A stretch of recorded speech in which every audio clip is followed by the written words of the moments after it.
नमस्कार मित्रांनो, rebel star फार्ममध्ये तुमचं स्वागत आहे। तर कसा आहे बोकड आपला, कशात शेळ्या। तर आजचा विषय असा आहे की शेळीपालन कधी परवडतं आणि मला शेळीपालन परवडतं का, मी आधी ते सांगतो। तर मला तर 100% शेळीपालन परवडतं, कारण मी ह्या वयात, माझं वय आहे 24 रनिंग। तर ह्या वयात मी जर 4 शेळ्यापासून जर सुरुवात केलेली आहे, म्हणजे कुठंतरी 2 वर्षाच्या नंतर माझं भविष्य मला पुढे दिसायला लागले, मला माझा हायटेक फार्म दिसतो ह्या 4 शेळ्यांच्या जीवावरती, म्हणजे शेळीपालन परवडतच असेल ना। तर ते कसं परवडतं मी तुम्हाला सांगतो आणि कसं परवडत नाही। आता परवडत का नाही, तर आता बघा, हे फॉर एक्झाम्पल, आता हे उदाहरणार्थ, आता ही शेळी आहे, तर ह्या शेळीला मी कॅल्शियम दिलं, मल्टीविटॅमिन दिलं, लिव्हर टॉनिक दिलं, सर्व दिलं, पण डिवर्मिंगच हिचं केलं नाही टायमावरती। गाभण सेफ असो किंवा ज्या वेळेस ती शेळी गाभ जायच्या आधी असो, डिवर्मिंग केलं नाही, म्हणजे जंतनाशक दिलेलं नाही तिला, अल्बोमार असो किंवा आपलं अल्बेंडाझोल, फेल्बेंडाझोल, कोणतं तुमचं जे काही असेल ते, तर रिझल्ट भेटणार आहे का मला? भेटणार नाही। दुसरी गोष्ट, आता समजा बरेच शेळी पालक काय करतात, रोग आल्याच्या नंतर तर उपचार करायचे असतात, पण वाट बघतात। जसं काय, म्हणजे कसं आहे, आपल्या फार्मवरती रोग येऊ नये किंवा कोणत्या दुसऱ्या अडचणी येऊ नये म्हणून आपल्याला काय करता येतं, ह्या गोष्टींचा विचारच करत नाहीत। ते ज्या वेळेस येतं त्यावेळेस टेन्शन घेतात किंवा डॉक्टरला विचारणार, हे सर हे झाले, काय करणार डॉक्टर साहेब, ह्या गोष्टी चुकीच्या आहेत। आता फॉर एक्झाम्पल कसं आहे, पोटॅशियम परमॅंगनेटच्या पाण्याने सडा मारून घेतलेला आहे, मग मध्ये रोज 1 दिवसाच्या आड पोटॅशियम परमॅंगनेटच्या पाण्याने सडा मारून घेतो आपल्या ह्या पत्र्याच्या शेडमध्ये का, कारण कसं आहे, एकदा जर गोचिड वाब पिसा जर फार्मवरती झाल्या, तर मग ते शेळ्या, सर्व शेळ्या दुसरीकडे शिफ्ट करा, नंतर ते 10-15 दिवस ते फवारणी करा, ते तितक्या शेळ्या खराब होणार, तोपर्यंत 4-5 पिल्ले मरून जाणार तुमचे। मग अशा गोष्टी जर फार्मवरती जर होत राहिल्या तर कसं शेळीपालन परवडणार आहे? तर ह्या गोष्टी माझ्या फार्मवरती होत नाही। आणि बऱ्याचदा काय होते, अपुरी माहिती म्हणजे कसं आहे, समजा आता मला आता हेच उदाहरण घेऊ, शेळीचं जंतनाशक द्यायचे मला, तर मी कोणाला तरी विचारलं, आता तुम्ही जर मला विचारले आणि अल्बोमार, शेळीचं अल्बोमार आपण देऊ शकतो का शेळीला? हो, जंतनाशक देऊ शकतो मी तुम्हाला। तुम्ही पण मला सांगितलेलं नाही की ती शेळी गाभण होती, आणि मी पण तुम्हाला विचारलेलं नाही की शेळी गाभण आहे का। तुम्ही देऊन टाकले त्या गाभण शेळीला अल्बोमार, गाभडली शेळी, झालं नुकसान तिथं।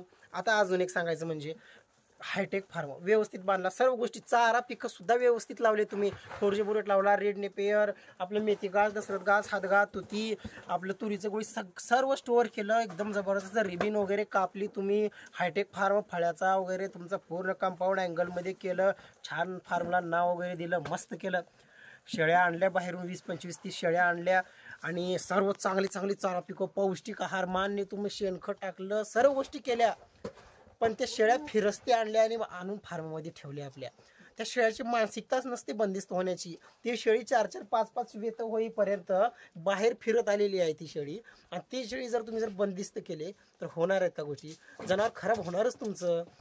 तर ह्या गोष्टी तुमच्या फार्ममध्ये होत असतात, असं माझ्या फार्ममध्ये होत नाही, कारण की मी तर फिरस्ती शेळी बंदिस्त कशी केली तुम्हाला तर माहितीच आहे। आता माहिती नसेल तर चॅनलला सबस्क्राईब करून घ्या, त्याच्यानं काय होतं, येणारे पण व्हिडिओ, माझा हायटेक फार्म बांधेपर्यंतचे व्हिडिओ आणि मागचे पण व्हिडिओ तुम्हाला भेटून जातील, त्याच्यामुळे चॅनलला सबस्क्राईब तेवढं करून घ्या। तर मला असं म्हणायचं की एक शेळी वर्षाला 20,000 उत्पन्न देते, 100% देते, पण ते तुम्हाला काढता पण आले पाहिजे उत्पन्न।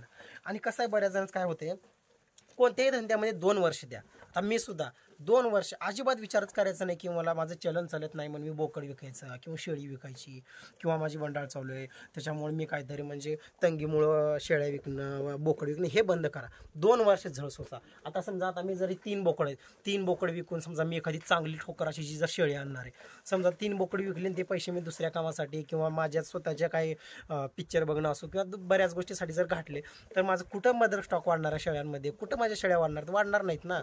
ह्या गोष्टी होतात, फार्म पुढे जात नाही।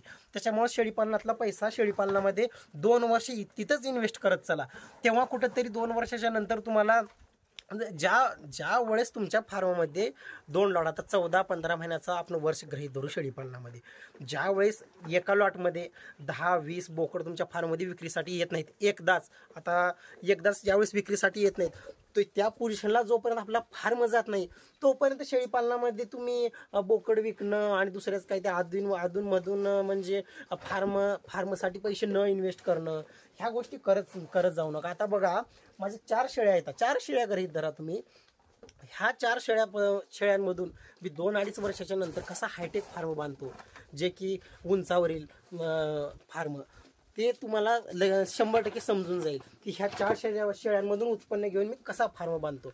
कारण कुठंतरी 24-25 वर्ष वय असताना मी शेळीपालन करतो. एक तर ओपन कास्ट, त्याच्यातून अशी निगेटिव्हिटी. कारण कसं आहे, ह्या गोष्टी आपण माहिती घेणं आणि चांगलं व्यवस्थित संगोपन करणं शेळ्यांचं गरजेचं आहे. ते तुम्ही व्यवस्थित करत नाही. आणि दुसरं काय होतंय, पिल्लांचं संगोपन चुकतंय. आता मी तुम्हाला पिल्लांचं संगोपन कसं करावं हे व्हिडिओमध्ये सांगितलं. म्हणजे का माझे फार्मवरती पिल्ले मरणार नाहीत अशातला काहीच विषय नाही.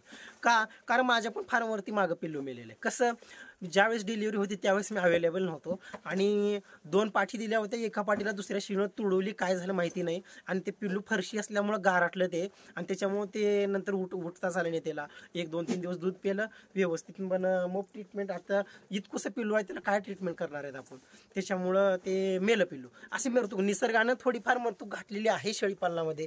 पण काय होतं, ते पिल्लू कशामुळं मेलं, आता मी तिथं उपस्थित नव्हतो शेळीच्या डिलिव्हरीच्या टायमात, त्याच्यामुळे पिल्लू मिळत. त्याच्यामुळे दुसऱ्या वेळेस मी काय केलं पाहिजे, व्यवस्थित त्याची निगा केली पाहिजे, म्हणजे राखलं पाहिजे. एका दिवस रात्रभर जागणं गरजेचं आहे की आपली शेळी येणार आहे आज. ह्या गोष्टी प्रत्येक वर्षी आपल्या फार्मवरती पिल्लांची मृत्यू कमी कसं होईल हे ह्या गोष्टीकडे आपलं ध्यान असलं पाहिजे, लक्ष असलं पाहिजे ह्या गोष्टीकडे. मग ह्या गोष्टी तुम्ही तुमच्या फार्मवरती करत नाहीत मित्रांनो. त्याच्यामुळे काय होतं, कुठंतरी मनात निगेटिव्हिटी येणं, 1-2 महिने, 2-4 महिने, 1 वर्षाच्या आत तुमचा फार्म बंद पडणं, मग नंतर तुम्ही म्हणाल फार्म विकणे आहे. मग अशा गोष्टी फार्मवरती होऊ देऊ नका. आणि कसं आहे, आणि काही अडचणी असेल तर नक्की मला कमेंटमध्ये विचारा. प्रत्येकाला रिप्लाय देतोय. सर्व कमेंटला माझा रिप्लाय आहे चालू. त्याच्यामुळं आणि लवकर माझा कॉन्टॅक्ट नंबर पण मी तुम्हाला देतो. त्याच्यामुळं काही अडचण पण तुम्हाला होणार नाही. तर बघू शकता आपल्या शेळ्या. आता बघा, आता तुम्हाला तर माहितीच आहे की मी पूर्ण फिरस्ती शेळ्या खांडातल्या शेळ्या आहेत. त्या कशी कांती आहे बघा. फिरस्ती शेळ्यामध्ये अशी म्हणजे तेज चमक दिसणार नाही तशी मी बंदिस्त शेळीपालनामध्ये ठेवलेली आहे. आणि ते पण फक्त तुरीचं गोळी, 4G बुलेट, नेपियर, मेथी घास ह्या गोष्टींवरती 3च वैरण आहेत. पण थोडासा आता खुराक चालू केलेला आहे शेळ्यांना. रोज सकाळी कॅल्शियम चालू केलेलं आहे, सोयाबीनचा वगैरे खुराक चालू केलेला आहे, थोडीशी मध्ये आपली शेंगदाणा पेंड वगैरे घालून ब्लेंडर मिक्सर टाकून. तर तुम्हाला संगोपन पण करता आलं पाहिजे. शेळीपालनातून पैसा काढणं तितकं सोपं नाही आणि तितकं अवघडही नाही. माहिती असणार आहे. आता माझ्यासाठी शेळीपालन सोपं आहे, अति सोपं पण नाही पण सोपं आहे, जेणेकरून मी करू शकतो शेळीपालन.